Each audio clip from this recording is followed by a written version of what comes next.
I used to believe my career path was pretty clear.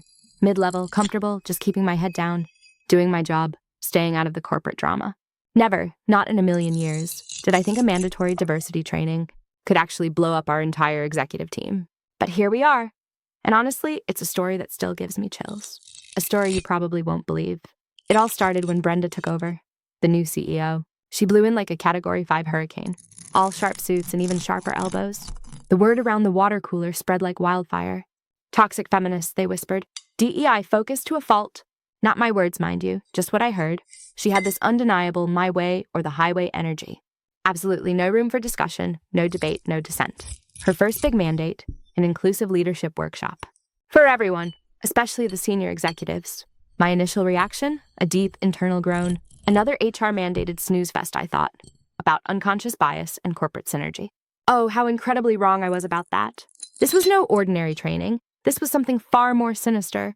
The first session was intense, unsettlingly so.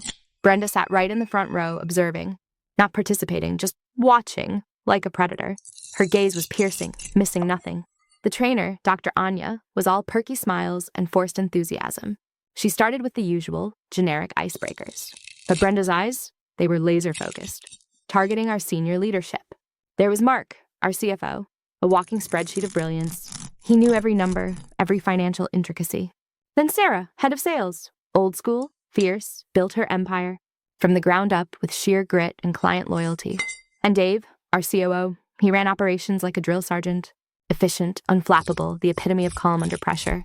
These were the pillars of our company, the ones responsible for our profitability, our success. They knew every client, every trade secret, every nuance. Of our complex, thriving business, they were irreplaceable. By the second week, things took a truly sinister turn. Dr. Anya started introducing hypothetical scenarios, each one describing leadership failures. And they weren't hypothetical, not even a little bit. You could practically see Mark shifting uncomfortably when she described a CFO who hoarded financial data to maintain their personal power rather than share with the team. Sarah's face went crimson, absolutely scarlet. They were discussing a head of sales who prioritized personal relationships over diverse talent acquisition, stifling growth. Dave, usually a rock, a picture of composure, started tapping his foot. A nervous tick I'd never ever seen from him before. This was during the Command and Control Leadership Stifles innovation segment.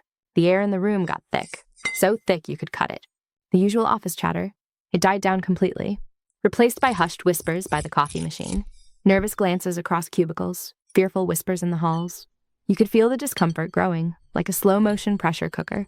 Building and building, closer to an inevitable explosion.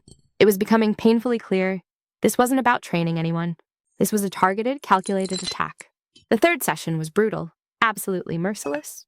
Dr. Anya, with Brenda still silently observing, started pushing hard. Her questions weren't rhetorical anymore. They felt like accusations. Who here feels truly heard by their leadership? She demanded. Who believes all voices are genuinely valued within this company? The senior team looked like cornered animals, trapped and exposed. Their usual bravado, their corporate armor, completely gone. Replaced by tight-lipped silence, eyes darting around, pure panic.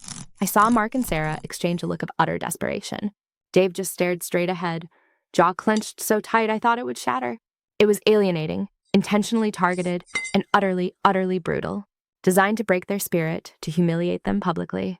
Then Monday morning, a day I will never, ever forget. I was just grabbing my second coffee, thinking about my weekend, when my phone buzzed. Then it buzzed again and again. The whole office erupted, a collective gasp, then a wave of frantic whispers growing louder, then outright shouting. My own phone was vibrating off the desk. It was an email, subject, important announcement. My stomach dropped, a cold knot of dread, as I read it. A joint resignation, effective immediately, signed by every single senior executive. Mark, our brilliant CFO, Sarah, our formidable head of sales, Dave, our inflappable COO, and 2 other VPs. All of them, gone, just like that, in a single devastating email. The entire old guard, the bedrock of the company, the very foundation we stood on, evaporated overnight. Panic set in. What just happened? How could this be real? The office was a madhouse, people shouting questions, phones ringing off the hook, a cacophony of fear and confusion. I looked up, dazed, my mind reeling, and saw Brenda. She was standing by the glass wall of our office, looking out at the utter chaos she had unleashed. Her face wasn't shocked. It wasn't even surprised. There was a subtle, almost imperceptible smirk playing on her lips. And in that horrific instant, it clicked. Every single piece of the puzzle fell into place. The toxic feminist label, the my way or the highway attitude, the inclusive leadership workshop. It wasn't a failure at all. It wasn't about training them. It was a weapon, a meticulously crafted psychological operation. She hadn't fired them. Oh no, that would have been too messy. Too many legal battles, too much public scrutiny. She'd broken them, pushed them to their absolute limit, alienated them, humiliated them until they chose to walk away. She'd cleared the deck. A complete, utter purge. A hostile takeover, executed with a smile and a PowerPoint presentation. And they didn't just quit quietly. Oh no, they took everything with them. Their clients, their invaluable trade secrets, decades of irreplaceable experience, the very lifeline of the company, gone with them. Brenda wasn't just driven. She was a stone-cold, cunning manipulator. And I, the mid-level employee just trying to keep my head down, had just witnessed a corporate coup, a complete, utter massacre. The aftermath, just as you would tragically expect. Within weeks, our company's stock plummeted. Major projects failed, one after another, like dominoes. The company, once a powerhouse, crumbled to dust. Because the competent, experienced staff was gone. Brenda was eventually fired, of course. Too little, too late. The company declared bankruptcy within months. A direct, undeniable consequence of her actions. It's a stark warning, isn't it? A cautionary tale about what happens when you prioritize social agendas over business results. When you let unfounded, toxic practices destroy true competence. Anyway, that's my story. It's a heavy one, I know, but I felt it needed to be told. Stay safe out there, okay?